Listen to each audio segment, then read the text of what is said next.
ခိုင်မှာလူဦးရေ2တန်းနီးပါးအကူအညီလိုအပ်နေပြီးအဲ့ဒီထဲမှာစစ်ရှောင်းနဲ့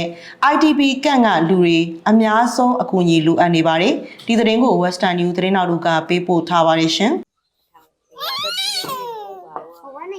နိုင်ငံလူဦးရေရဲ့3ပုံ1ပုံနီးပါးရှိတဲ့လူဦးရေ16.2တန်းမှာလူသားချင်းစာနာမှုအကူအညီများလိုအပ်နေတယ်လို့ UN-OCHA ကထုတ်ပြန်ပါတယ်မြန်မာနိုင်ငံမှာလက်နက်ကိုင်ပြည်ပခါတွေတဘာဝဘေးရန်တွေနဲ့စီးပွားရေးပြိုလဲမှုကြောင့်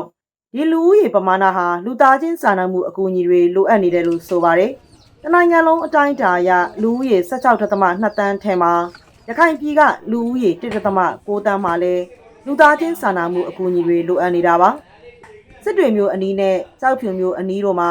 တိုက်ပွဲတွေနေ့စဉ်ဖြစ်ပွားလျက်ရှိနေပြီးဒေသခံပြည်သူတွေမှာလည်းအိုးအိမ်ဆွန့်ခွာရမှုမြင့်တက်နေတယ်လို့စစ်ဆောင်ရေးကူညီနေသူတွေကပြောပါတယ်လက်ရှိစစ်ဆောင်အရှင်တွေကတော့ဒီထပ်တိုးတဲ့စစ်ဆောင်တွေကတော့စားနေရခါတွေတို့အခက်အခဲရှိ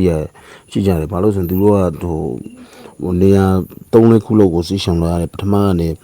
ဒီငလုံးစုပ်ဖက်အရှမ်းရှောင်းတဲ့စစ်ဆောင်တွေရှိတယ်ဒါပြီးငလုံးစုပ်ကနေတစ်ဆင်းဒီဘက်ကြောက်ပြုတ်တော့ဝမ်းမြုံတော့ရှောင်းလာတွေရှိတယ်အဲ့လူတွေမှာကတော့သူတို့စားဝတ်နေတွေကတော့လုံးဝကိုအဆင်မပြေပါလို့ဆိုရင်ဒီတစ်ခေါက်ထွက်ပြေးလာရတဲ့အခါဒီသူတို့ရဲ့ကြိုးခင်းစရာနေရာတွေတော့မှမပါတဲ့ဟာတွေများတယ်အဲ့ခါကျရင်ဒီဘက်မှာ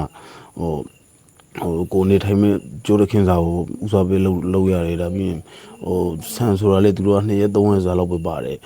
စီက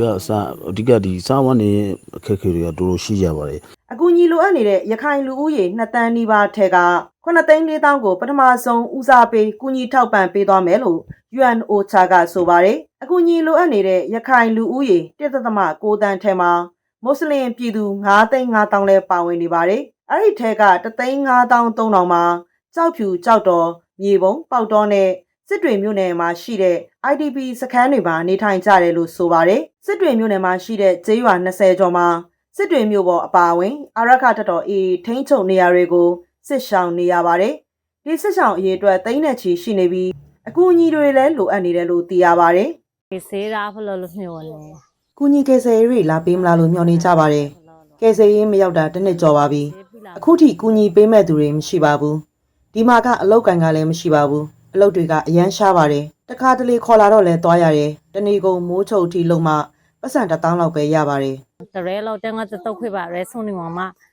အကူအညီပေးရေးလုပ်ငန်းစဉ်တွေအောင်မြင်ရေးမှာရန်ပုံငွေရရှိမှုနဲ့ထောက်ပံ့ရေးလမ်းကြောင်းတွေအပြည့်အဝရရှိမှုပေါ်မူတည်တယ်လို့ UN-OCHA ကပြောပါတယ်အလိုအပ်ဆုံးသူတွေစီကိုအကူအညီတွေရောက်ရှိစေဖို့အတွက်နိုင်ငံတကာအတိုင်းအဝိုင်းတစ်ခုလုံးက